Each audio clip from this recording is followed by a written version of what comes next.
Сайн уу загварын харахтнуудаа ээлжид нэгэн шинэ бичлэгээрээ уулзч байгаадаа баяртай байна. Энэ удаагийн бичлэгийг хийхийн тулд нэлээд бодож тунгаас нэг хэзээ ерөөсөө үзэгчдийн хамгийн их сонирхож байгаа сэдвээс эхлээд ярих нь зүйтэй юм байна гэсэн дүгнэлтэн түүрээд YouTube дээр пол буюу санал асуулга хийсэн. Тэгээд энэхүү санал асуулганы үр дүнд биеийн хэлбэртэй тохирсон хувцлалт дээр хүмүүс маш их маш их юутай байгаа, сонирхолтой байгаа гэдгийг нь олж мэдлээ. Ингээ гол сэдвтэ орохын өмнө дуулгах бяцхан мэдээ байна. Энэ нь юу вэ гэхээр угаасаа миний энэхүү контентийг бэлдэж байгаа тийм ээ энэхүү YouTube channel-ыг нээж байгаа гол зорилго бол асар хурдцтай өөрчлөгддөг трендүүдийн энэ шуурганаас өөрийн гэсэн хувийн хэв маягийг яаж олж авах юм бэ гэдэг талаар мэдлэг болоод мэдээлэл хүргэх зорилготой байдаг. За үүндээгээ тулгуурлаад сэдв бүрийн төгсгөл Sipan style буланг нээхээр бодож төлөвлөсөн. За энэ нь яах вэ гэхээр тодорхой нэгэн стилийг тийм ээ нэгээс хоёр өөр төвлийн стилийг сонгож аваад тухайн стил дээрээ аудит хийгээд дүн шинжилгээ хийгээд за ямар биеийн хэлбэртэй ч юм уу эсвэл ямар төрлийн сонирхолтой хүмүүс энэ стил илүү тохирох юм бэ?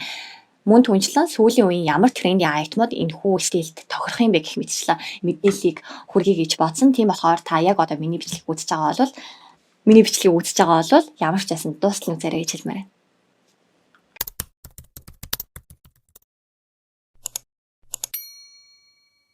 За энэ удаагийн сэдвтэ уялдуулаад надаас стилийн зөвлөгөө авч ирсэн нэгэн эмэгтэйн түүхийг саналаа. Тэгээд тэр эмэгтэй юу гэж хэлжсэн бэ гэхээр өмнө нь ингээл өөрөө хувцсны гой хувцлалтанд айгүйх сонирхолтой. Тэгээд интернетээс гой завгарлаг эмэгтэйчүүдийн ч юм уу хувцлалтыг ингээл хараад эсвэл Pinterest үзэж байгаа л бид нэр скриншот хийгээл авдаг штэ. Яг ийм хувцас судалж байгаа юм гээд. Тэгээд нөгөө нэг хувцсан дээрээ төвлөрөөд айгүй удаан хайж арай нэг юм олдог гинэ. За мэдээж худалдаа авалт хийгээд тэртээ ирээд өөртөө байгаа хувцснууд дээрээ тааруулаад яг ингээл лүх бүрдүүлэхээр нөгөө шинээр худалдаж авсан завгар өөртөө тохиромжгүй захгүй байгааг нь хараад айгу сэтгэлээр унжсан. Дээрээс нь биеийн гадаад хэлбэр дүрхөөж голдог байсан. За гэтэл ингээд биеийн хэлбэрийн талаар өөрийнхөө биеийн галбирын талаар ингээд сонсоод ойлгоод эхэлсэн чинь өөрийн биед биш бусдын биед зориулагдсан хувцсыг хүчээр өмсгөөд чичрээд идэг байсан юм байна гэж хэлсэн. Ер нь бол өөрийн биеийн хэлбэрийг ойлгож тийм ээ давуу тал болон сул талаа мэдрээд эхлэхээр хувцс худалдаж авах тэр үйл явц маань маш амархан энгийн болж эхэлдэг. Хүмүүс их хвчлэн ямар нэгэн хувцас өөртөө сахгүй байна гэнгүүт хамгийн түрүүнд өөрийнхөө биедээ буруу өгöd идэг. Би энэ хэсгээр ингээ махтай болохоор энэ надад зохгүй байна. Эсвэл би намхан нуруутай болохоор надад тохирохгүй байна гэдэг ч юм уу. Энэ хувцас надад тохирохгүй юм биш үү гэж бодхоос илүүтэйгээр би ийм болохоор миний би ийм болохоор гэд өөр дээр агуу шүмжил өгöd идэг. Энэ дээр бол миний хэлхийг хүсдэг хамгийн чухал зүйл бол хэрвээ тухайн хувцас таны бие тохирохгүй байвал энэ нь огтхонч таны бие гадаад бүтцийн буруу биш. За энэ хайрын зөвхөн таны сонголтонд л асуудал байна гэсэн үг. Яг л түлхүүр бүр өөрийн хаалгатай байдаг шиг хувцас ч гэсэндээ яг өөр төрлийн биед зориулагдсан байдаг. Тэрхэн тойронд маань загварын мэдрэмжтэй ямыг хооронд нь хослуулаад өмсчдөг. Айгу загварлаг харагдаад байгаа хэрнээ яг тулаад детальтай цээж хувцас өмдийг нь барьсан цүнх гутлыг ингээ харангууд үгүй энгийн л нэг байдаг загваруудыг өмссөн байх жишээ нэ тий. Гэхдээ тэр хүн цаанаасаа л нэг төгсөн юм шиг мэдрэмж төрүүлж ирсэн үү. За хэрвээ тийм бол таны тарих visual harmony гэдэг зүйлийг мэдэрч байгаагийн тохио гэсэн үг. За visual harmony бол дизайн урлагийн салбарт маш чухал ойлголтуудын нэг бөгөөд альва нэгэн зүйлийн тийм ээ visually харагдаж байгаа нүдэнд харагдаж байгаа зүйлсийн өнгө хоорондын зохицол эсвэл хэлбэр шугам хоорондын зохицол детailing оновчтой байдал гэх мэтчлэн бидний хүрээлэн байгаа бүх зүйлсэд дизайн шингэсэн байдаг штэ. Цаанаас нэг зохицолтой харагдаж байгаа тэрхүү зөв бүтэцтэй хийгдсэн дизайн бол хүний гоо сайхны мэдрэмжийг өдөөж идэг. Үүнд юу багтах вэ гэвэл харьцаа буюу proports, symmetry буюу тэгш хэм, эцэст нь balance буюу тэнцвэр зэрэг багтана. За эдгээрийг эндэн төрүүлдэггээд хэдүүлээ биеийн гадаад хэлбэр бүтэцтэй аудит хийсэн. Биеийн хэлбэрийг ерөнхийдөө үндсэн 5 хэсэгт хуваадаг загварын салбарт маш их хэрэглэгддэг юм онол байдаг. Энэ бол body shape theory буюу биеийн хэлбэрийн онол байгаа. Нэгдүгээрт 9 цаг хэлбэр буюу мөрний өргөн болоод ташааны өргөн нь хоорондоо тэнцүү, харин бэлхүүсний хэлбэр мөр болон ташааны хэлбэрийг бодвол илүү нарийнхан байгаа. За яг нөгөө символ болж байгаа 9 цаг шигэ бэлхүүсний хэлбэр маш тод, маш нарийнхан байдгаар онцлог. Иймэрхүү биеийн онцлогтой хүмүүс бол бэлхүүс тодотгосон даашинз, эсвэл бие тас байсан бариу пласт гих зэрэг хувцалтууд тохирдог штэ. Алдарчнуудаас дурдах юм бол Kim Kardashian, за бас Scarlett Johansson, Marilyn Monroe гэдэг ч юм аа харах юм бол маш эмэгтэйлэг, романтик, за бас ийм секси мэдрэмжийг төрүүлж идэг. Ер нь бол хүмүүс хэлдэг штэ. Бэлхүүс нарийнхан бас тодорхой хэмжээний ташаа болон цээжтэй хүмүүсээс ямар ч хувцсыг амьлуулдаг тэгээд бүх төрлийн стил тохирдог ч гэдэг юм уу. Юу ч өмсөн гоё харагддаг гэж боддог штэ. Гэхдээ ийм биеийн хэлбэртэй хүмүүс ч тохиромжгүй загварууд хувцлалтууд гэж байдаг. За хоёрдугаар бол лирийн хэлбэр. Энэхүү биеийн хэлбэр нь гуй болон ташааны хэсэг өргөн харин дээшээгээ цээж хэсэг рүүгээ нарийсан бол Beyoncé, Jennifer Lopez гэх мэт алдаартнуудаас яг энэ биеийн хэлбэрийн төгс жишээг харах боломжтой. За 3 дугаарт алим хэлбэрийн бие. Хөвлийн хэсэг нэг их тод байдаггүй хөвлийн орчин цээж орчим дээрээ жинэн төвлөрсөн байдалтай харагдчихдаг. За тодруулах юм бол мөрний хэлбэр өргөн, за бас хөөх томтой. Гэхдээ бэлхүүснийх нь хэсэг нэг их тийм тод байдаггүй. Тийм боловч хөл урттай, хөл нарийнхан байх тохиолдол бас илбэг байдаг. Алдартнуудын төлөөлөл бол Kate Addison болон Rebel Wilson. За дөрөвдүгээрт бол тэр шүнцэгт биеийн хэлбэр мөр болон ташаа бэлхүүсний өргөн болол ерөнхийдөө тэнцүү буюу шулуун биеийн хэлбэрийг хэлдэг. За жишээ дурах юм бол Cameron Diaz мөн Natalie Portman нар бол яг ийм тэг шүнцэгт биеийн хэлбэртэй байдаг шүү дээ. За хамгийн сүүлд бол уруу гурвалжин биеийн хэлбэр. За заримдаа бол Т хэлбэрийн бие гэж нэрлэгддэг. Мөрний өргөн нь ташааны өргөнийг бодвол илүү өргөн байдаг. Ихэвчлэн спортын тамирчид шиг хүчрхэг, эрүүл шиирэг тийм уур амьсгалыг өгдөг биеийн хэлбэр гэж хэлдэг. Олонний танил хүмүүсийг дурдах юм бол Naomi Campbell, за мөн зарим тохиолдолд Angelina Jolie ч гэсэндээ доошо харсан гурвалжин биеийн хэлбэрт багтчихдаг. Ийм биетэй хүмүүс бол яг нөгөө лирийн хэлбэрийн биеийн эсрэгээр нь тийм ээ лирийн хэлбэр дээр бол цээж хэсэг дээр илүү төвлөрсөн детайл ихтэй мөр томтой загваруудыг өмсөхийг зөвлөдөг бол уруу харсан гурвалжин биеийн хэлбэр дээр болохоор нөгөө ташаа нарийнхан учраас илүү хөл хэсгээр тийм ээ доод биеийн доод хэсэг дээр илүү төвлөрсөн загваруудыг санал болгодог. Жишээлбэл бөмбөр хормоотой юбкч гэдэг юм уу, богино мини юбк те ингэж өгснөөрөө цээжний хэлбэртэйгээ цээжний өргөнтэйгөө ташааг тэнцвүүлснээр харьцааны хувьд зөв харагдах боломжтой. Эдгээр биеийн хэлбэрүүд бол бүгдээр өөр өөр гэсэн онцлогтой. Хинэн ч хинээсээ илүү сайн эсвэл муу гэсэн ойлголт байдаггүй. Бүгд өөр өөр гэсэн давуу болон сул талуудтай. За мөн таны биеийн хэлбэр яг эдгээр 5 хэлбэрийн аль нэгэнд зайлшгүй ингэж 100% таарна гэж байхгүй. Тэгэхээр аль биеийн хэлбэр рүү илүү дөхөж байгаа гэдгээр л өөрийгөө яг эдгээрээс аль нь гэдгийг нь дүгнж болно. Түүнчлэн нэмж тодруулах хоёр асуулт байна. Нэгдүгээр хувцас хаана хамгийн түрүүнд байрдаг вэ? За хоёрдугаар биеийн аль хэсэгт хувцас олоход худалдаж авахд хамгийн хэцүү байдаг вэ? За жишээлбэл хувцас хамгийн түрүүнд мөр хэсэгтээ байрдаг. Өмд болон юбок худалдаж авахд хүндрэлтэй. Ихэвчлэн өмд өмсөхөөр ташаа хэсгээрээ томдоод идэх хандлагатай ч юм уу. За үүнээс үгэнэх юм бол та уруу харсан гурвалжин биеийн хэлбэртэй байх магадлал өндөртэй гэсэн үг. Ийм биеийн хэлбэртэй хүмүүст мэрэгчлэтнүүд хэрхэн зөвлөдөг вэ гэхээр цээжний хэсэгтээ зөөлөн, шифон, эсвэл силк, торгомсог кашмирын загваруудыг илүү санал болгож идэг. Ингэж өгснөөрөө мөрний тэр өргөн хэлбэр ерөнхийдөө бага зэргийн уян болж уусаж өгдөг. Бүр ингэж мөргүү загварууд эсвэл V хэлбэрийн загваруудыг илүү санал болгодог байна. За харин өмдний хувьд А хэлбэрийн өмд буюу бүр ташааныхаа хэсгээс ингээд доошоогоо дэлгэрээд доошоогоо өргөсөд явдаг А хэлбэрийн өмд болон юбок мөн өвөрмөц хээтэй өмдний загваруудыг илүү санал болгодог. Ингэж өгснөөрөө нөгөө харааны хуурмаг үзэгдлийг ашиглаад биеийн доод хэсэгт тэнцвэр өгөх ач холбогдолтой байдаг ч гэдэг юм. За одоо бүгдээрээ биеийн хэлбэрээ яг ямар хэлбэрт нь багтах юм бэ гэдгээ мэдсэн юм чинь нөгөө дээр дурдсан дизайны ойлголт буюу visual harmony-г ашиглаад хэрхэн дизайны хувьд оновчтой за мөн цаанаасаа нэг төгс мэдрэмжийг өгсөн гоо зүйтэй загварлаг хувцлтыг бүрдүүлэх вэ гэдгийг ярилцаад үзье. Бид нэр бол өдөр тутамдаа биеийн пропорц гэдэг үгийг аягүй ашигладаг шүү дээ. Ер нь бол харьцаа гэдэг нь толгойн дээд ойроноос хөлийн үзүүр хүртэл тухайн хүний ерөнхий биеийн харьцангуй хэмжээ уртын хэмжээг ер нь бол харж дүгнжээдэг. Хамгийн сонгодог хүний биеийн пропорцийн ойлголт бол нэгийг харьцах нь 1 эсвэл нэгийг харьцах нь 2 гэсэн хэмжээ байдаг. Толгойн ойроогоос бэлхүүсний шугам хүртэлх уртын хэмжээ нь бэлхүүснээс хөлийн үзүүр хүртэлх биеийн хэмжээ тэнцүү байвал энэ нэгийг харьцах нь 1 биеийн хэмжээ болоод нэгийг харьцах нь 2 гэх юм бол илүү модулууд дээр тийм ээ ил тарагдчихдаг шүү дээ. Хөлнийх нь харьцаа цээжгээ бодвол харьцангуй урт байдаг гэдэг юм. Бид нар яагаад пропорцийн талаар ойлголтыг мэдэх хэрэгтэй вэ гэвэл хувцсны зөв сэлбэт хэм хэмжээг сонгоход туслана.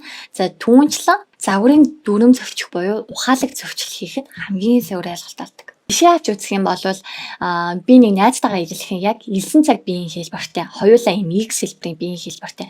Гэхдээ найз маань илүү нэгийг хайрцах нь 2 биеийн хэмжээтэй буюу хөл нь илүү урт, цээж нь богинохон. Гэхдээ би бэлхүүс нарийнхан ч гэсэндээ нэгийг хайрцах нь 1 буюу цээж маань хөлтөөгөө хайрцуулах юм бол нэг их ялгаа байхгүй, цээж арай урт харагддаг гэсэн үг. Тэгэд биеийн хайрцаа буюу пропорцийн хавьд өөр болоод ирэнгүүт стайлинг хийх стратегич мэдээж өөр болох шаардлагатай. Тиймээс би яг найзтайгаа ижилхэн биеийн хэлбэртэй хэрнээ яагаад найзад маань тохиорсон хувцас надад одоо тохирохгүй байгаа юм бэ гэдэг ч юм уу тий. Эдгээр асуултуудын хариулт бол хайрцаа байх нь.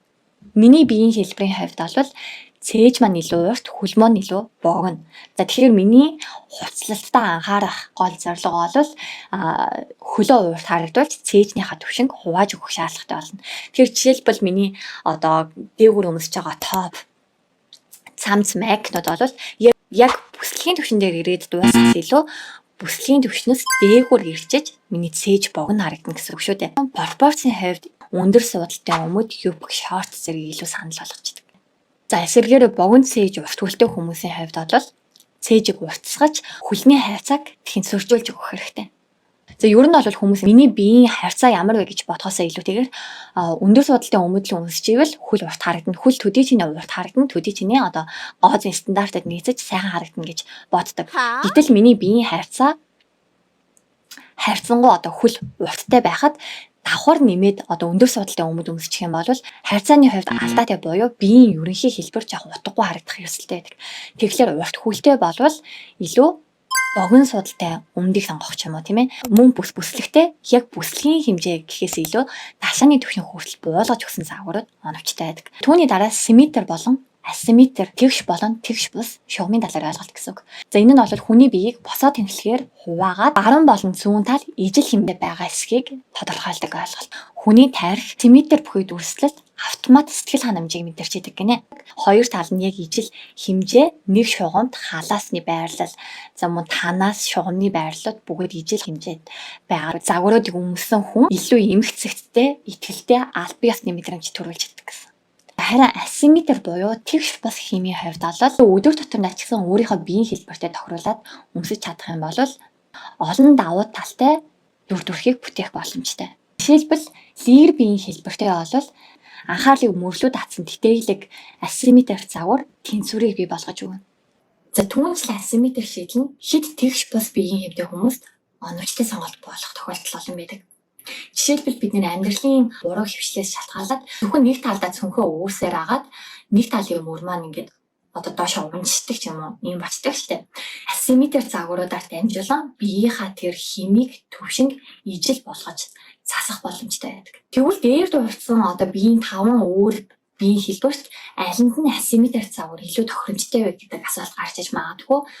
Бүх биеийн хэлбэрт асимметр загвар тохиромжтой гэвэл та итгэх үү? За хамгийн гол нь цээж хувцас асимметр байх уу эсвэл доогоор хувцастай илүү асимметр байх уу гэдэгт л анхаарах хэрэгтэй. Алин биеийн хэлбэртэй хүн байлаа гэж бодоход асимметр шийдэлтэй загварыг дээгүүр хувцастай өмсөх нь оновчтой болов харин доогоор өмсөх нь оновчтой болов. Цээж хэсэг дээр асимметр загвар бол тохиромжгүй харин доогоор хэсэгтээ өмд юг үзэрэг дээр ашиглавал үр дүнтэй байна. За энэ нь бол хөвлийн хэсгийг дарж харааг ташааны одоо зүгт тийм ээ ташаа хэлбэрт илүү чиглүүлж өгдөг давуу талтай. Visual harmony-гийн бас л хамгийн чухал ойлголтуудын нэг бол баланс буюу тэнцвэр шүү дээ. Visual тэнцвэрийг үүсгэхийн тулд анхаарах гол хоёр хонтол зүйл байдаг. За нэгдүгээрт бол fit буюу хувцас биед хэрхэн суусан байгаа, хэрхэн таарсан байгаа байдал. За хоёрдугаарт материал өнгө хэлбэрийн тэнцвэр. Биеийн дээд хэсэг дээрээ илүү анхаарал татсан өрмөц, эсгүүртэй тийм ээ oversized цамц өмсөн хэрнээ доогуура богино бариу шавт өмсөн байвал доошо харсан гурвалжин биеийн хэлбэртэй хүнд тэнцвэрийг алдагдуулах бол эсвэргээрээ лир биеийн хэлбэрт маш сайхан сонголт болж өгнө. Тэгэхээр хувцлалтын маань материал, өнгө, зам эсгүүр нь баланс буюу тэнцвэрийг бий болгоход маш чухал ач холбогдолтой байдаг. За тэгвэл хэдүүлээ илүү дэлгэрэнгүйгээр материалын тэнцвэрийг хэрхэн үүсгэх талаар эдгээр зурагнуудаас жишээ авч үзье. За материалын тэнцвэр үүсгэхдээ layering буюу давхарсан арга байрлалыг ашигласан байгаа харагдаж байна. Цээж хувцас болон доогуур өмсгөлийн хувьд бол хүнд хөнгөн материалыг хооронд нь хослуулан тоглолт хийж өгөх нь биеийг пропорцийн хувьд хувааж тэнцвэр өгж байгаа харагдчихэв. За тус зургаас харах юм бол биеийн дээд хэсэгт торон бие байсан цамц өмссөн бол доогуура хатуу даавн материалтай глюкон өмссөн байгаагаас харцыг хувааж тодорхой хэмжээний хэлбэр контур үүсгэж байгаа харагдчихэв. За харин үүнийг дээгүүрийн ийм өргөн сүлжмэл цамц өмсөх хэрнээ доогууraa ч гэсэн хатуу даргар материалтай өмсөх юм бол ерөнхийдөө нэг харааны хувьд тийм ээ битүү хүнд мэдрэмж төрүүлдэг. За харин дээгүүр болон доогуур аль нь хитрхи сул оверсайзд загварыг өмсөхөөр биеийн ерөнхий харьцаа пропорцийг бүдгэрүүлдэг. Дараагийн зургаас харах юм бол өнгөний жин тэнцвэр дээр бид нэр ярилцах хэрэгтэй болно. Тод өнгө илүү анхаарал татдаг шүү дээ. Хэрвээ та лир биеийн хэлбэртэй болвол дээд цээж хувцснаа тийм ээ тод өнгийг сонгож харин доогуура илүү пастел зөөлөн өнгийг сонгосноор өнгөний хувьд тэнцвэр үүсгэх замаар биеийн хэлбэрийн хувьд хүртэл тэнцвэртэй мэдрэмж төрүүлж олно. Харин тэгш өнцөгт биеийн хэлбэртэй хүний хувьд color blocking буюу дээд доод хэсгийг өндөр контрасттай өөр өрөнгөөр тоглолт хийж өгсөн нь бас тэнцвэрийг бий болгох болгоомжлох хэрэгтэй ер нь татгалцахад илүүдэхгүй загваруудыг хэлж өгье. Урвалжин биеийн хэлбэртээр бол ямар хувцс илүү тохиромжгүй байх вэ? Та нар юу гэж бодож байна? За хамгийн ер нь нэгдүгээрт зайлшгүй татгалзах хэрэгтэй хувцс бол skinny jeans байгаа. Силуэтийн хувьд маш тэнцвэргүй харагддаг. Дараагийнх нь лигер хэлбэр. Надад бол цээж хувцсны хувьд свитерийн цамц шууд санаанд орж байна. Нөгөө нэг лигерийн хэлбэр чинь доороос эхлээд дээшээ нарийсж байгаа нарийнхан мөртэй штэ тийм ээ. Тэгэд тэр нарийнхан мөрийг бүр улам тодотгож байгаа юм шиг байруу свитерийн цамц өмсөхөөр цээж хэсэг нь ингээд юм тавчуу жижигхэн харагдаад тавцааны хувьд тийм чоновчтой сонголт байдаггүй. За харин 9 цаг биеийн хэлбэртэй хүмүүст бол хит оверсайз загварууд мөн яг шув шолон хэлбэрийн загварууд бол биеийн хэлбэрийг тодорхойгүй болгож идэг эрсдэлтэй. За тэгш өнцөгт биеийн хэлбэртэй хүмүүстээр бол хамгийн түрүүнд санаанд орж байгаа татгалзах хэрэгтэй хувцсны нэг бол богино судалтай өмд тэрхүү шулуун биеийн хэлбэрийг бүр хитрхи их тодтогч өгдөг. Тиймээс татгалзах нь зүйтэй. За алим хэлбэрийн бие зайлшгүй татгалзах хувцс бол бүснээс буюу бэлхүүсний хэсэгтэр бүсэлж өгсөн уяатай ч юм уу загваруудаас татгалзах хэрэгтэй. Харин бэлхүүсний хэлбэрийг дээшлүүлж өгсөн загварт yes гэж хэлээрэй. Та бүхэн дээрх мэдээлэлээс өөрийнхөө биеийн хэлбэрийг мэдэж аваад за өөртөө ямар хувцас тохирохыг ерөнхийд нь олж мэдэж чадсан болов уу гэж найдаж байна. Мэдээж биеийн хэлбэр гэдэг бол бидний амьдралын хэм маягаас шалтгаалаад үргэлж хойсон өөрчлөгдөж идэг. Хэрвээ танд өмнө маш сайхан цогтөг байсан хувцас чинь одоо гинэт цогхоо болсон бол өөрийн биеийн хэлбэртэй шаналхаас илүүтэйгээр хувцсныхаа шүгээг л өөрчлөхөд хангалттай. За ер нь бол миний ажилласан туршлагаар тийм ээ хувцлалтын талаар хүмүүст стилийн зөвлөгөө өгöd явж байхаар яг энэ биеийн хэлбэрийн сэдвээр ирэхээр яа биеийн хэлбэрээ жоохон ийм болгоцсон бол тийм болгоцсон бол одоо жоохон л хичээгээд тэгшүнцэгт хэлбэртэй байгаа юм чи X хэлбэртэй болчихсон ч гэдэг юм. Эсвэл би ч одоо лир биеийн хэлбэртэй байсан гэж баахан свитертэй байсан шүү дээ. Одоо тэднийг өмсөхгүй нана ч гэдэг юм. Ингээд айгүй их юм бодоод тарих их ажилласан байдаг. Тийм болохоор одоо жоохон бодлоо зэгцлээд амьсгаа аваад хэдүүлээ үлдсэн кофегоо уунгаа амлсан ясаараа sip and style болон руугаа бүсрээ орцгоё.